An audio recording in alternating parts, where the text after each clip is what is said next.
Hi, everyone. Just want to make sure that when you signed in, you picked up 2 pieces of paper. One of them is your curriculum for your program. So it was out in the front in that holder thing. And the other thing is this list of all of the different services and administrators and people that work here. I mean, it's not like a requirement, but it will help you to have these things.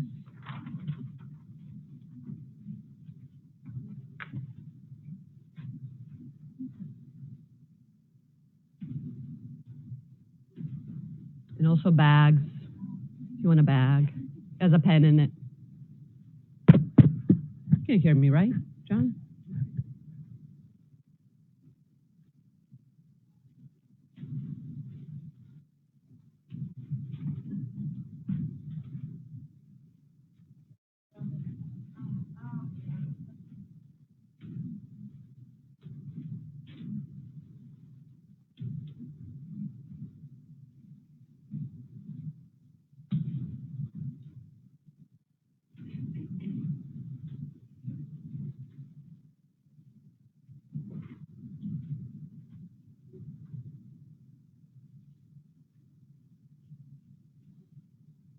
And so we'll be starting in just a few minutes for those of you who are joining us via Facebook.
Test, test. There we go.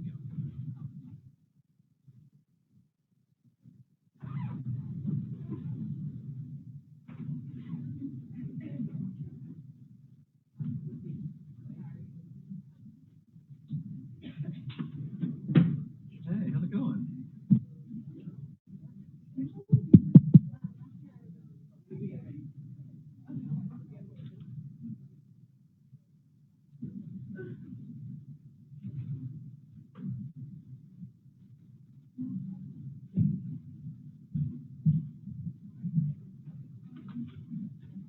Ah.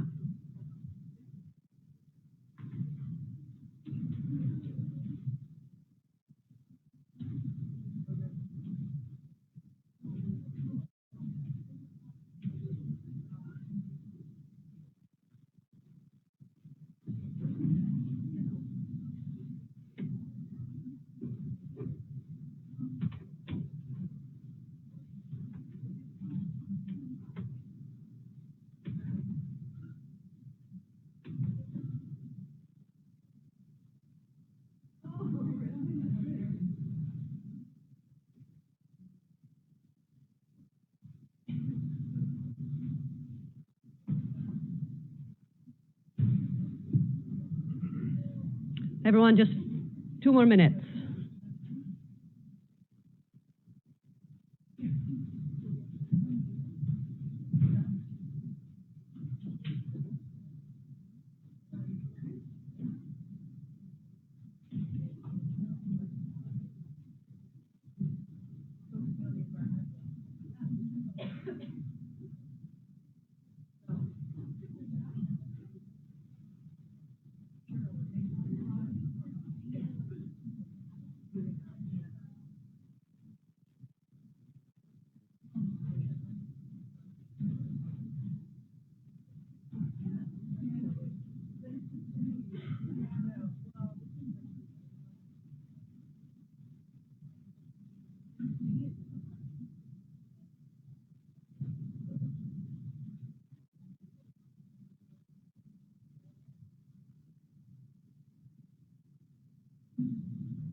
Hi, everyone. Welcome. I'm sorry for the delay.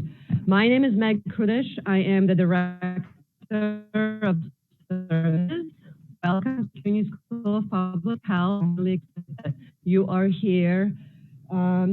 We will go through our orientation rather quickly, so then you can have a chance then to speak to us and meet us and have your questions answered, okay?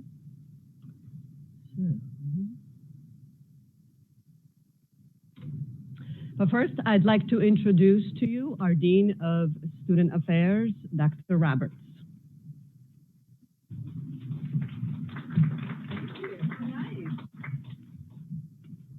So good evening, everyone, and thank you so much for coming out on this balmy January day, right?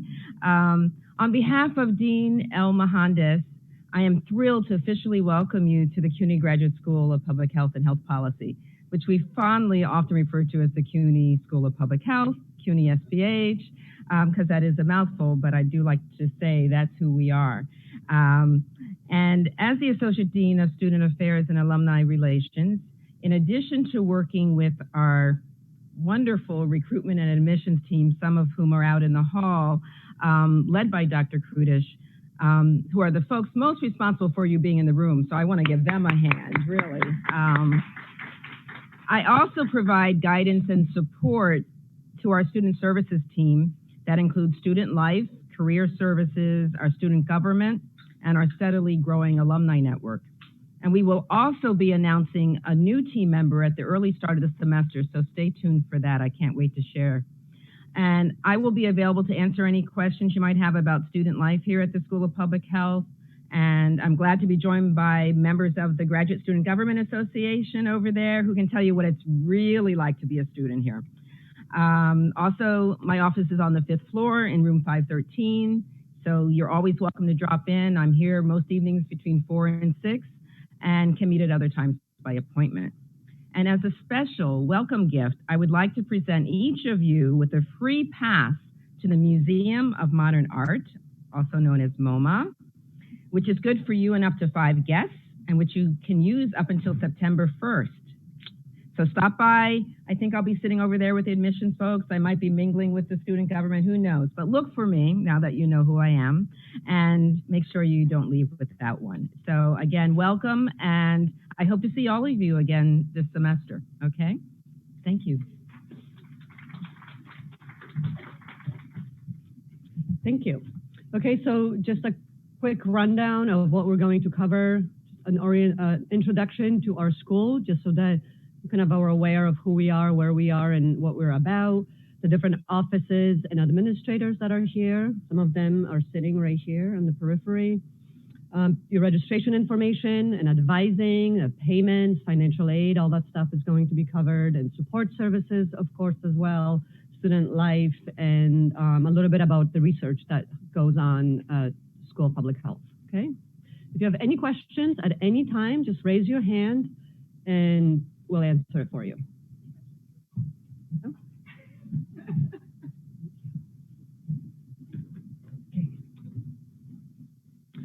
So we are a graduate school, right? We do not have any undergraduate programs. We have advanced certificates. We have master's program, Masters of Public Health, 5 MPH programs, 5 MS programs, and 3 PhD programs. We also have some non-degree certificates, and you can come in as a non-degree student to take a course here and there. So how many of you are here studying the advanced certificate in public health? What about the advanced certificate in industrial hygiene? Oh, no one here yet, okay. It's an online program, so I'm sure a lot of them might be watching online via our Facebook feed. And what about the MS program in environmental health? Oh, great. And the MPH in environmental health? Okay, a few of you. They're small programs, so that makes sense. And what about the MS program in population health informatics? Great, a couple of you as well. It's a very exciting new program we have. Probably one of the biggest ones, Masters of Public Health in Health Policy and Management. Yeah, I'm expecting to see a lot in community health.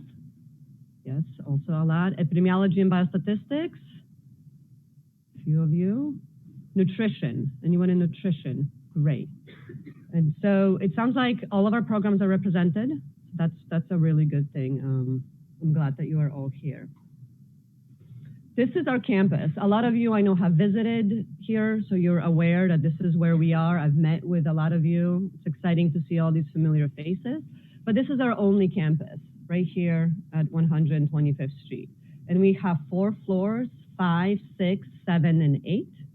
And the 5th floor, if you've come here before, chances are you've been here on the 5th floor, because that is where most of the student services offices are, right? Admissions and recruitment office, financial aid, Bursar, Registrar, advising. All of these offices are on the 5th floor. We also have some classrooms there and some faculty offices. There's that student lounge you've probably seen as well. When you first come in, you can hang out there. There's a microwave. The IT help desk, very important, is there as well. And they have open hours. You can just come in, you can rent a computer, or you can work on the computers there, and the IT office will tell you a little bit more about that today. The 6th floor has mostly classrooms and faculty offices. The 7th floor, which is where you are right now, classrooms and faculty offices as well. There is a student lounge on this side, a computer lab, and obviously you're in the auditorium. The auditorium, this space, currently is our biggest space in the school. And because of that, this is also where some of our courses take place. So if you're an MPH student, and most of the MS students as well, you'll be taking these 5 core courses that everyone takes, right? I'm sure many of you, most of you have registered for these courses already. How many of you have registered for classes? Yes, that's really great to see. So you'll be taking these core courses, and if you're taking them in person, they're pretty big because all of you have to take them. Some of them might be in this room. And then the 8th floor has some classrooms and faculty offices as well. And you'll get familiar with all of these floors. Okay. What's not there is obviously our online courses. I'm sure a lot of you have signed up for our online courses as well, and those are the virtual classrooms we have in addition. We have 4 departments, right? Health policy and management. So if you're in the MPH and health policy, that's where you'll be. environmental, occupational, and geospatial health sciences, which has the environmental health programs and the nutrition program, community health and social sciences, that's the community health, in MPH and epidemiology and biostatistics. If you're in the MS in population health informatics, that's also in the epidemiology and biostatistics department. So each one of you belongs to a specific department. Because of that, there'll be a department chair and faculty that are part of that department, and then department administrators that are here to help you. And speaking of department administrators, I think one of them is here today, and that's Himani over there. So she is representing programs in health policy and management and epidemiology and biostatistics. And we have another department administrator, Toya Cox, who is representing the other programs. And they are great. You're going to meet them for sure. Because what they also do, not only are they helping you with all these different issues you might have, but they also are a big part of commencement, of graduation. So once you graduate, you'll be interacting with them about getting your tickets and making sure you're all set up and ready to attend our commencement ceremony.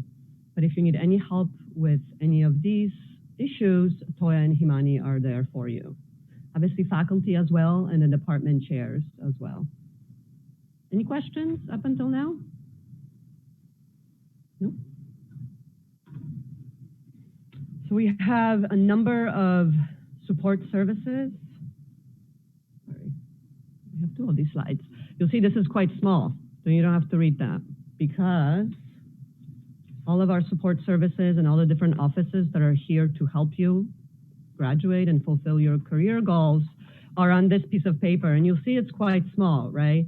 It's double-sided. There is a lot of different stuff going on here. And that's just here to let you know that you have these offices. But what I really want to show you is how you can find this information online, because that's most likely where you'll be going to.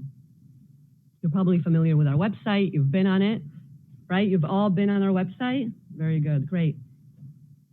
And so if you go to Student Services, this is where you'll be able to find this information. There's information from all the different offices that are represented here today.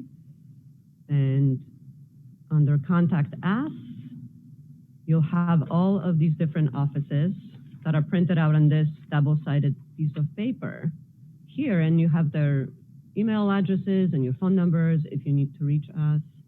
Admissions is right here. That's me. I'm Meg, but my actual name is Margaret. So if you need to reach me, I have my card over here as well, but that's where I am, okay? So it's a great resource to have. All right.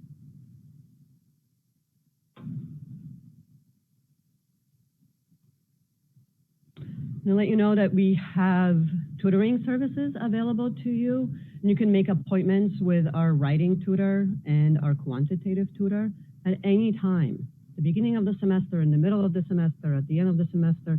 But obviously, the sooner you make an appointment and the sooner you seek help and advice, the better for you, right? You don't want to wait until the very end of the semester to start working on these problem areas, and you want to make sure that if you start struggling, you come and see one of them. They're really great, and they're here to help you.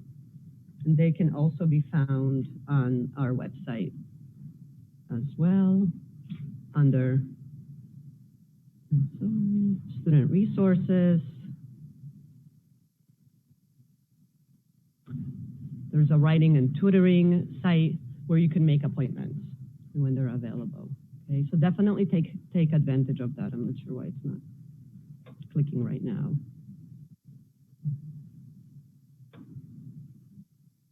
Any questions?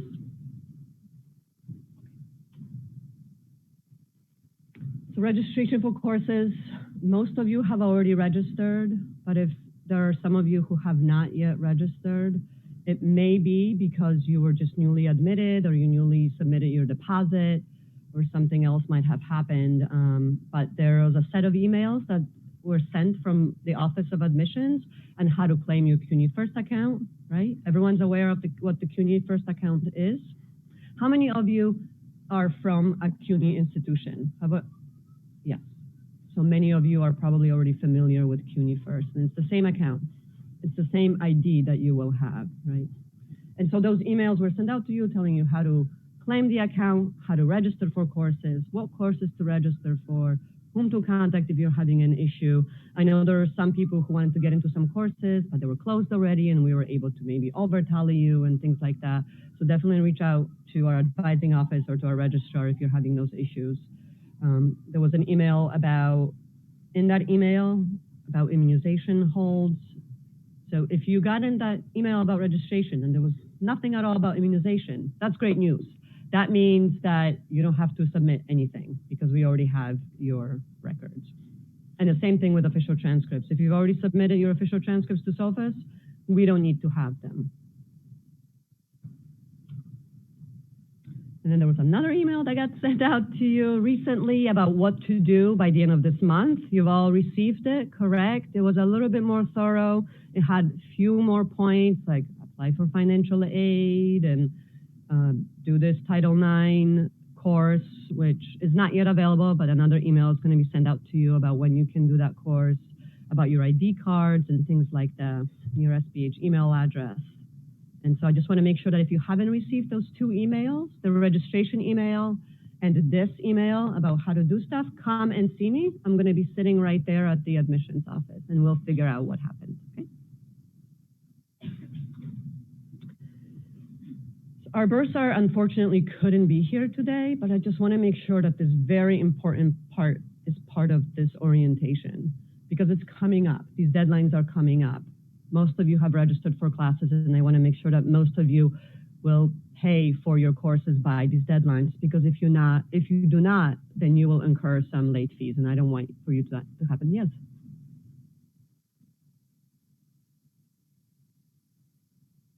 It's a holiday.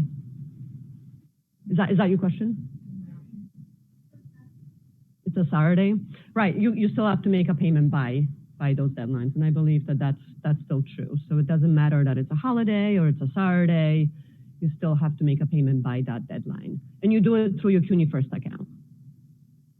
But come talk to me, come talk to our financial aid office, and we'll be able to help you, okay, if you have a specific concern about that.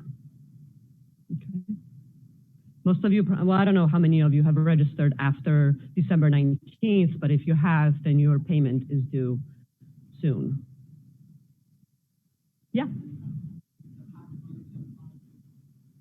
It should already be in your account. Unless you submitted it within the last few days, the bursar's office hasn't processed it yet, but if you submitted it last week or any time before that, that information has been submitted. Come and see me, and I'll let you know when I submitted it to the bursar's office.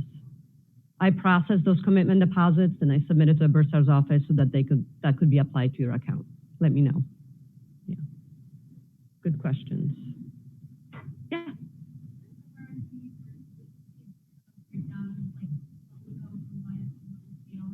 Yeah. Yes. In your CUNY First account, there is a finances tab where you can see that. And I'm wondering if our financial aid office can, or Melissa, can you show them how to do that? Yeah. So if you come see our financial aid office right there, they can show you. But you can see a breakdown of exactly what your tuition is and stuff like that. Okay. Good questions.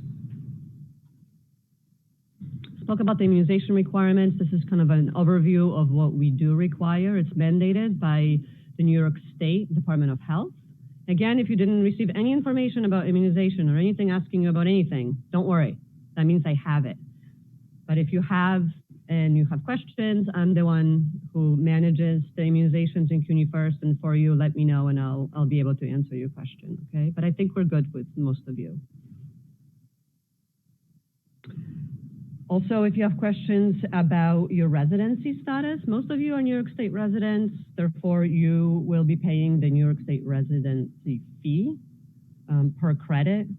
But if for some reason you were flagged, or if you look in your CUNY First account and you see an amount that's much bigger than you think you should have based on the number of credits you're taking, reach out to me and we can talk and we can find out, and I can tell you how to submit an application to be considered for New York State residency.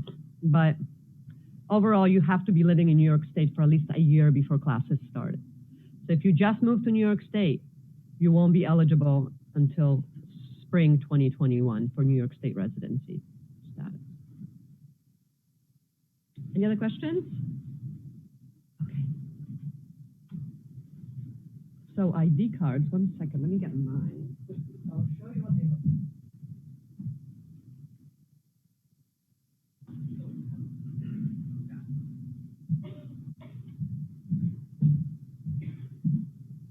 Each one of you is going to be receiving one of these ID cards, not this holder.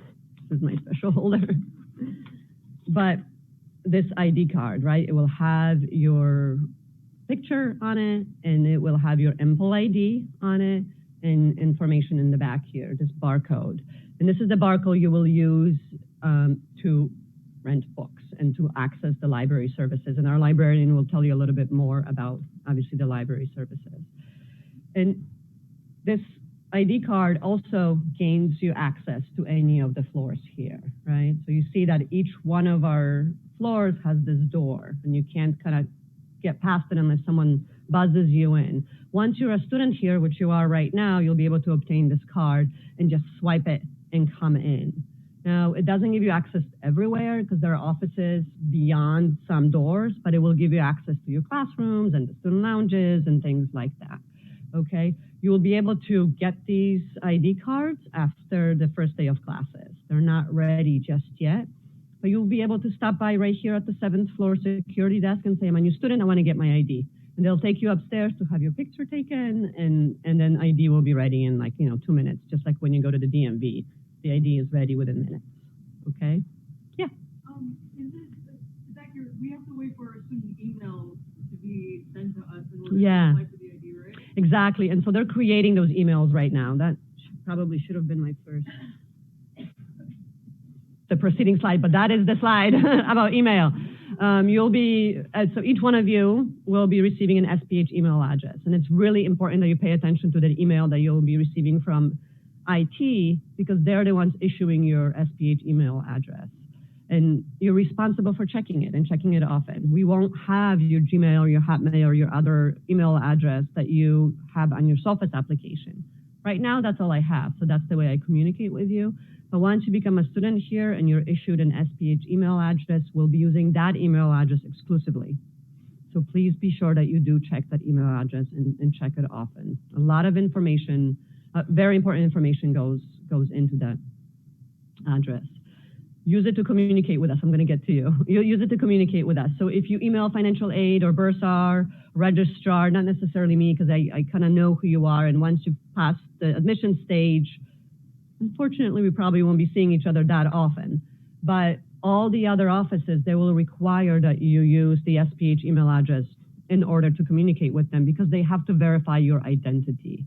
Okay, so please make sure that this email address is being used for all purposes. And what I suggest doing is creating a signature on your email address that has your MPL ID, your name and your MPL ID on it, right? Your 8-digit MPL ID, so that it's so much easier for us to look you up in CUNY first with that MPL ID than by your name. Sometimes it's easy by your name, but people's names change, or there are people with the same exact name. So if you have that MPL ID and you use the SPH email address, it will help us tremendously to help you. Do you have a question? Yeah. I just want to ask, the CUNY ID that we're going to get, does that allow access to other CUNY campuses or just SPH? It does. That's a very good question. It does allow you access to other CUNY campuses, but not the resources for those CUNY campuses. So, for example, you can't go to the swimming pool at Hunter College, which has books in it, doesn't even have water in it. Right, or you can't use those kinds of services there, or other, like library. You can go to the library at Brooklyn College and study there, but you can't take out books there. The exception is the City College Library, which the librarian will tell you about, because we have partnered with City College to be able to go to their library and actually take books out. So yes, this gains you access to all CUNY colleges everywhere, right? You just show this at the security guard. Yeah. If we haven't already received our SPH email address, is it possible that we're maybe missing emails from professors or? No, not yet. Most of you, I don't think any of you have received your SPH email addresses yet, right? Has anyone? No, yeah.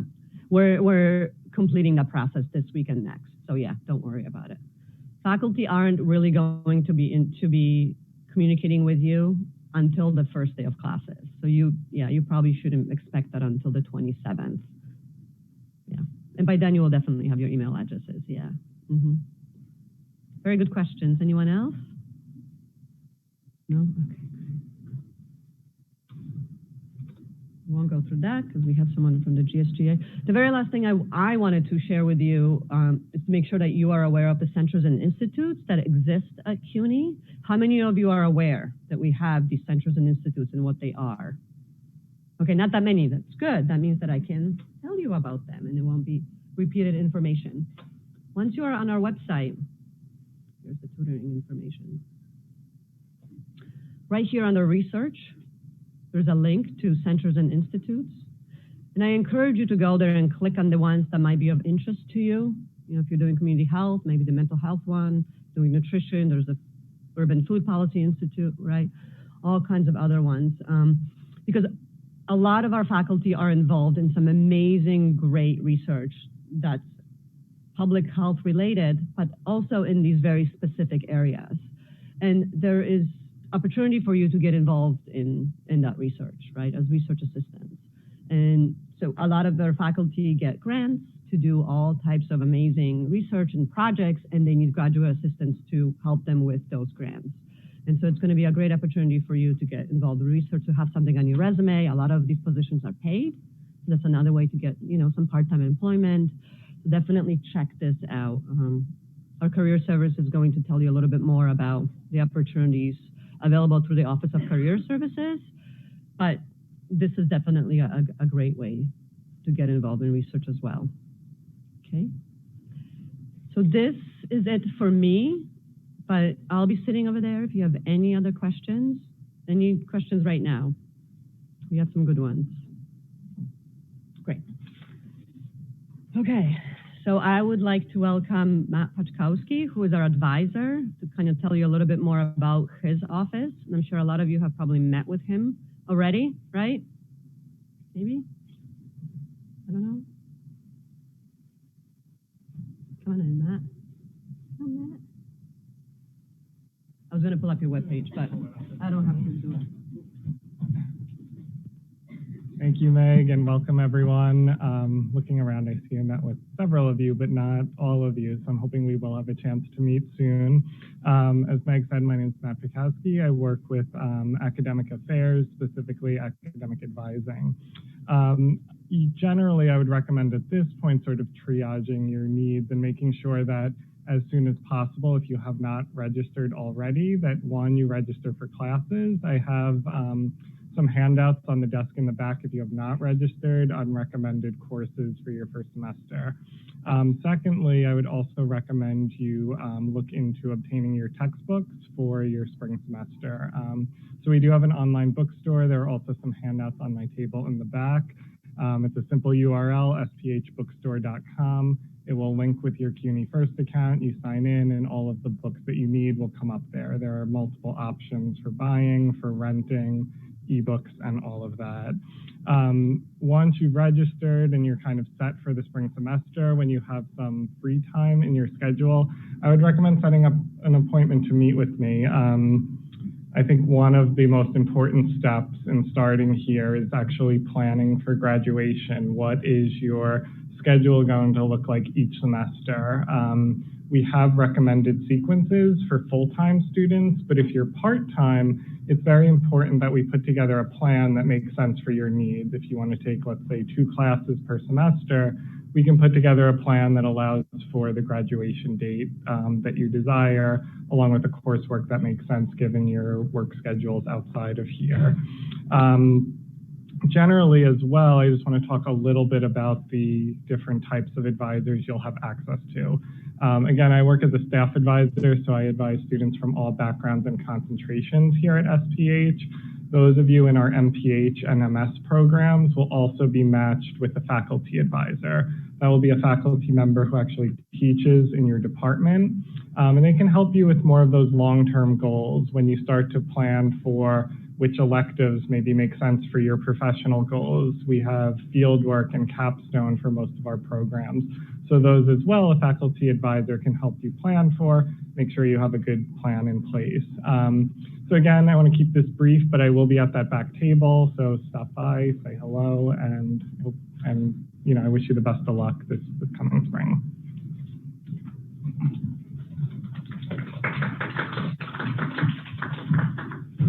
How many of you have met with Matt? You know. Okay, so up next is our registrar, Molly Ghosh.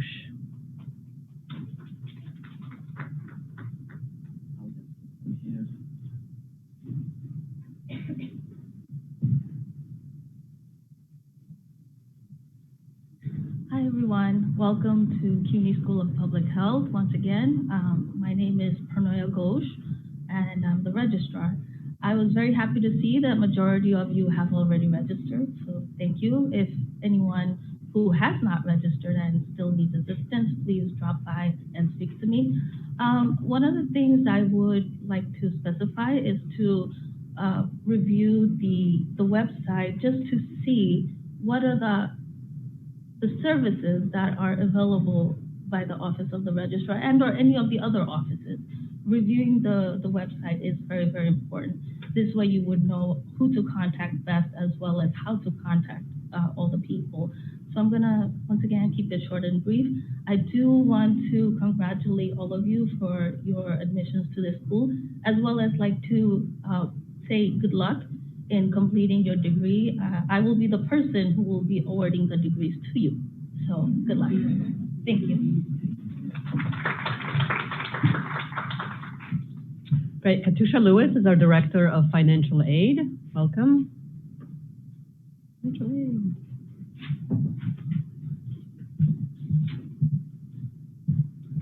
Hi, everyone. I'll be brief as well because I know most of you have specific questions that Melissa Singster and I will be more than welcome to answer your questions at the end. The only thing I would advise is you have not filed your FAFSA form, definitely do so now. It's not too late, but for us to determine whether or not you're eligible for financial aid, we have to have your FAFSA form. That's the first step to financial aid, to even review what you're eligible for. So definitely complete your FAFSA form. It's definitely not too late, but the earlier the better. Also, if you haven't received anything from us, we do not send out mail. It's all through email or your CUNY First account. So make sure that you check your CUNY First account. If we need any additional documentation from you for us to complete your financial aid, you will receive an email, and also it will be on your CUNY First account under the to-do list. I think financial aid is probably the only office that uses that to-do list where you could check what needs to be done in order for us to complete your financial aid.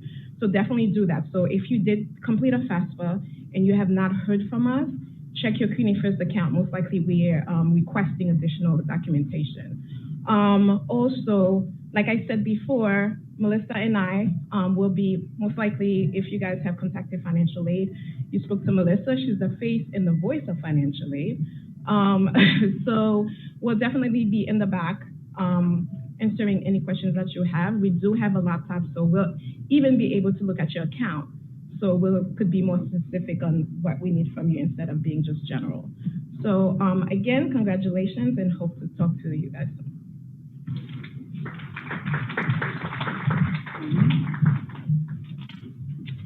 Our bursar couldn't be here today, but there's a bursar's office. It's on the 5th floor.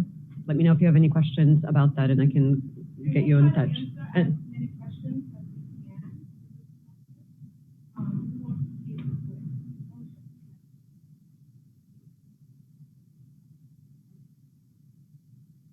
Susanna is from our Office of Experiential Learning, and she'll tell you a little bit more about fieldwork. Hi everyone, welcome and congratulations on your acceptance to CUNY.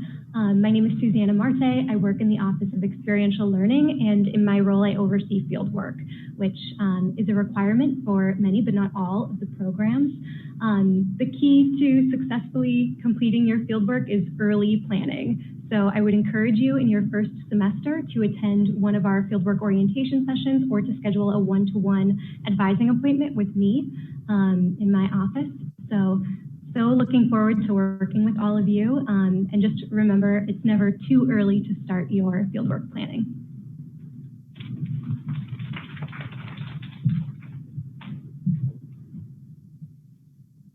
I'm going to throw in a little pop quiz here since we're in school.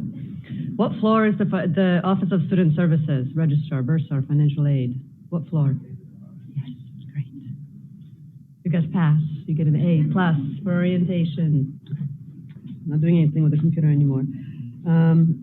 Our IT office is going to tell you a little bit more about all the IT services and all the accounts that you have.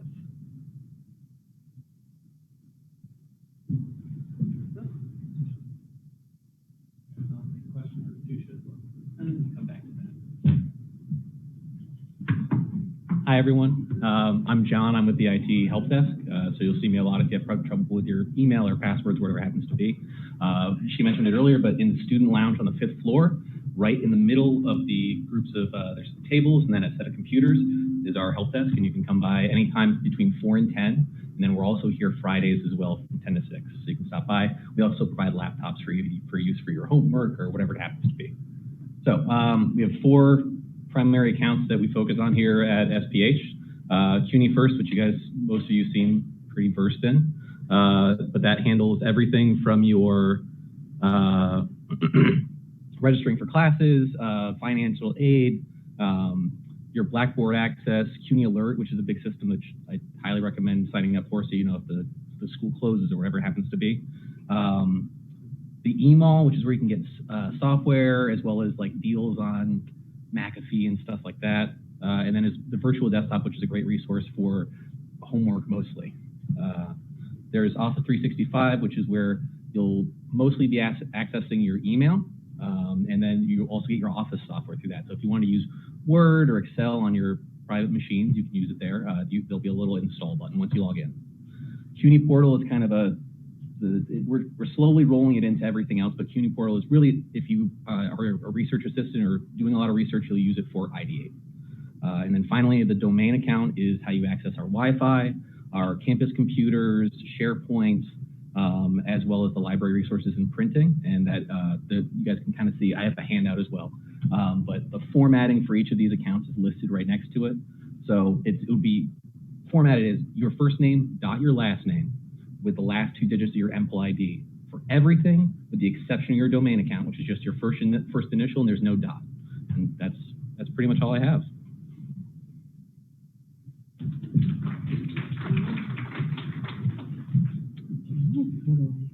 Next, Emily Pagano is our librarian. She can tell you a little bit more about the services there.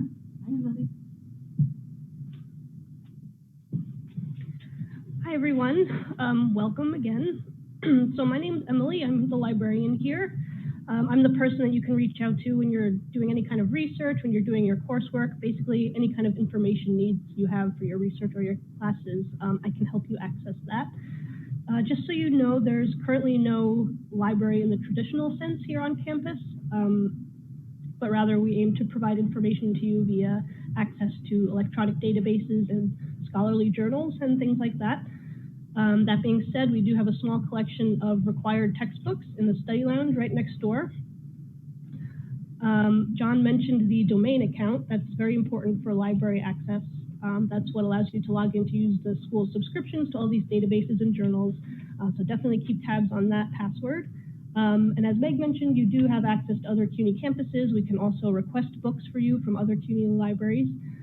So all in all, there's a lot of information at your disposal, and I really recommend that you reach out to me for anything at all. Even if you're not sure I'm the right person, we will find whatever you need. So I'm over there, and please don't hesitate to ask me any questions when we're done. Thanks.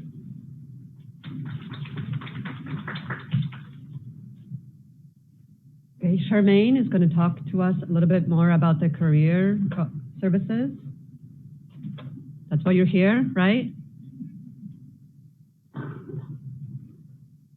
Get that amazing job, further your career.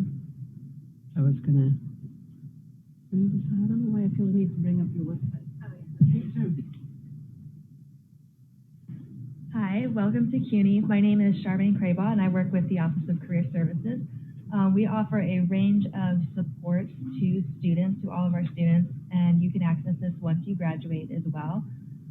We do resume reviews, we can do cover letter reviews, we can have discussions about job search strategy, networking strategy, just a range of things. We provide mock interviews if you want to practice an interview before an actual job.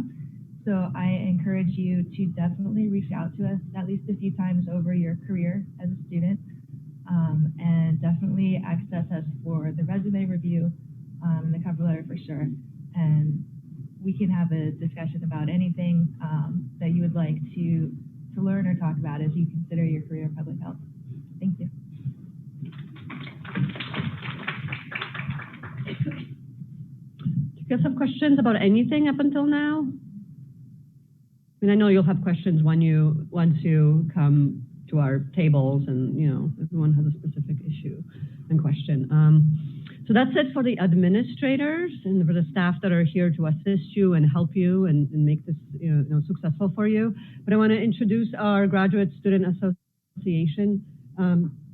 You're a vice president, so she can tell you a little bit more about the government structure for students. Thanks. Hi, everybody. I'm Zoe. I'm the Vice President of the Graduate Student Government Association, also known as GSGA. And we are here to serve you. We throw events for you. We throw mixers. And we also give out awards. So if you're attending a conference or you are presenting at a conference, we want to help you get there, help you make it happen. So you can apply for awards on the website. Through this website, you could, I don't know if you can get, that's on me. I do that.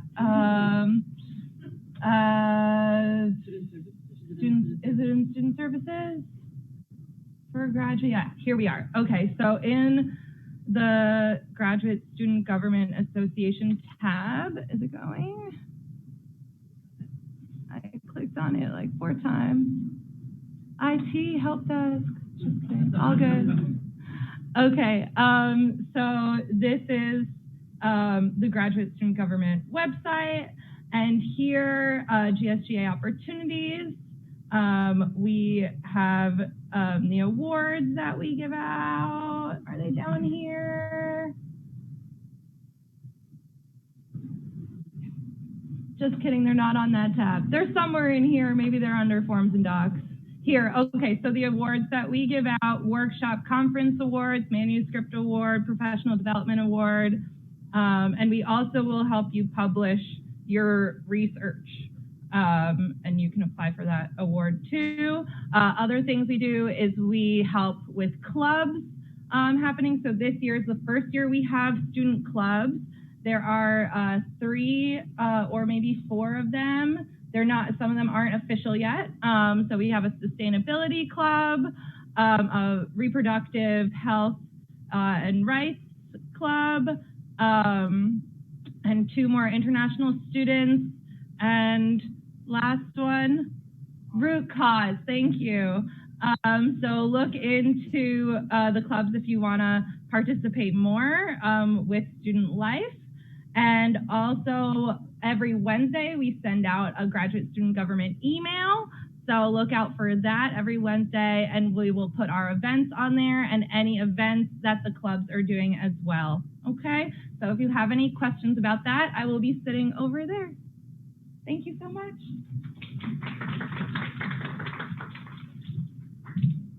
Zoe, I have a question for you. Yeah. How do you join the GSGA? So we have no openings this upcoming semester, but we will have people graduating this upcoming May, and so there will be openings, and there will be an election. You can nominate yourself, you can nominate people who you think would be great for the position. We'll probably hold those nominations and elections around April. Thank you. Although you joined in September. Right, yeah. You're all joined already. You're all here. You're all part of the GSGA. Yeah. Any questions at all? Yes. We have a question from online. Yeah. So in the Facebook chat, Lammy has asked, for incoming students, when do we hope to get our loan? I'll direct that at Katusha. Well, if they did their FAFSA form, they should have received a communication from us stating that you've been awarded. If they have not been awarded, it's because most likely we need. Oh, you can't? Really? You got to come here. Sorry. You can come here. Okay, so I'm hoping everyone has filed their FAFSA. So if the person online have filed their FAFSA, they should have received a communication from us stating that you've been awarded a student loan and you have to sign into your CUNY first to accept, decline, or adjust the loan, which you could all do online. And if you haven't received anything from us and you did complete a FAFSA, you could send us an email at financialaid at sph.cuny.edu, or you could check your CUNY First account to see if we need any documentation. But the best way is most likely to give to send an email with your information, your Empl ID, and just access the, I just need to know my financial aid status, and we'll get back to you. Okay, we're done with questions. Great. There's some more refreshments in the back if you guys want, and otherwise we're done with the presentation portion of the orientation, but come talk to us if you have specific questions, okay?